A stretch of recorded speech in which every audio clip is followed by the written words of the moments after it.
one person when Recording. Good morning, everyone, and welcome to Kinship TV. This morning we will be discussing domestic violence.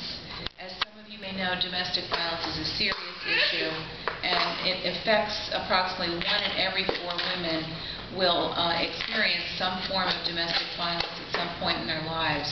And currently in the United States, over 1 million women a year report being victims of domestic violence. And those are just the reported cases. So what's being done to address this issue? Well, recently in Kinship, New Jersey, the mayor of the town contacted a women's group there to create an organization which would deal directly with the issue of domestic violence. And CommuniCare was born.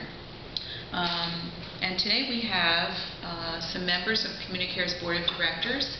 Their president, Tricia Floyd, secretary, Megan Moriarty, and their treasurer, Shonda Baker. Good morning, ladies. Good morning. Good morning. Good morning. Let's start with you, Tricia. Why don't you tell our viewers a little bit more about CommuniCare's and how it is, its goal and how it is trying to address the issue of domestic violence? Sure, Janice. CommuniCare is a not-for-profit organization. Our primary program is Roof House, which is a transitional housing facility for women who are victims of domestic violence. Our goal is to empower women who are victims of domestic violence to permanently leave their abuser. We achieve our goal by 3 primary methods. First, we have housing. Second, we have education and job training. And third, we have on-site child care. Thank you. Thank you, Tricia. And Megan, how did you begin the process of organizing your group? Well, Janice, we are loosely based on an organization called the National Coalition Against Domestic Violence. Our first step is we assess the needs of our community, our time and resources, and the agencies in the community that were already dealing with domestic violence. Our second step, we thought we would take a feminist approach because this is one of ethnic of care of others. Our diverse board of directors is fluid and based on a functional leadership model. It includes a secretary, treasurer, and a president. We also include, we also include our stakeholders. We'd like to keep them in mind when we are making our decisions. Thank you, Megan. You're welcome. And your transitional housing facility is known as Ruth's House. Yes. How did you go about finding or setting up your safe house? And actually, Janice, we bought her property with the aid of monies from private donations such as the Philip Morris Foundation. We also got public funds such as Governor Corzine's capital improvement grants. We also researched city codes regarding licensing, zoning. It's recording now. I told you it stopped by itself. So it stopped recording. No, now it's recording again. Must have been on the timer. And Shonda, are there any barriers your clients face in reaching out to you for help?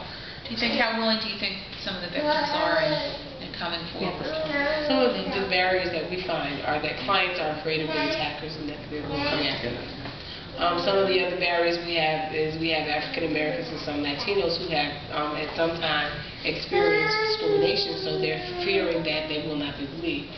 We also have people in same-sex relationships who, because of that, have been stigmatized, and so they are reluctant to come forward also. As far as any multicultural considerations, we do take into account our clients' religious and how they practice certain religious functions, and whatever it is they wish to do, we try to provide them with any services they wish to have. Mm-hmm. Okay, thank you. And now that you've got your safe house up and running, what are some of the services that you provide? Sure, we provide GED classes on site, which we have a teacher who's retired from the New Brunswick school system who comes in 4 days a week. We also have a substitute teacher that comes in and kind of teaches alongside of her, which is bilingual, so we take into account that some of our students may not speak English. We have job training, which is provided by the Department of Labor. They teach resume classes, interview skills, and they also help our clients with clothing if they need it. And lastly, we have our on-site child care, which also provides after-school programs for the children who are between the ages of 6 through 12. Sounds very comprehensive, yes, program. And how do you let people know that you're out there to provide the help? Okay. The majority of our clients we accept through referrals from other shelters who only take clients on temporarily. We also accept clients from the court systems when people come in and apply for temporary restraining orders, and through the police department. And you also have a 1-800 helpline? Yes, we have a 24-hour 1-800 helpline who can assist people when they want to just call in and talk, or if they need immediate assistance, we have the transportation to go and pick them up, anyone within 45 miles of our place. That's great. And we understand you have a special graduation ceremony every year for the ladies that complete the program. We do. Yes, we do. And we actually have a clip today. Oh, that's great. Great. Go, go, go. Congratulations on behalf of CommuniCare. Thank you, thank you. I'd like just to say thank you to CommuniCare, thank you to Ruth's House. Without the program, me and my children would not have come this far. You've given us, showed us some education for domestic violence. You've provided us with a safe place to live when we were in immediate danger. And I really just want to say thank you. We did it, kids, and just to let everybody else know, any other women and families that might be in this situation, it's never too late.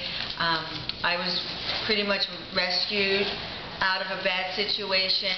I got my GED training, and I have job placement in effect. I have housing lined up, and I've become self-sufficient.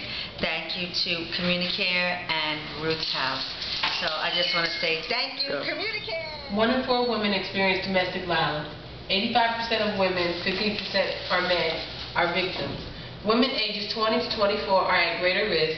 Women who leave are at more risk of being killed. All races are equally vulnerable. And Tricia, do you have any concluding comments, any remarks? Yes, we do. I just want to say that we developed CommuniCare because studies show that access to shelter reduces domestic violence incidence and severity by 70%. We understand that our shelter will not lead to the extinction of domestic violence. However, we are initiating change in 12 women's lives each year. Thank you. CommuniCare. CommuniCare, we care.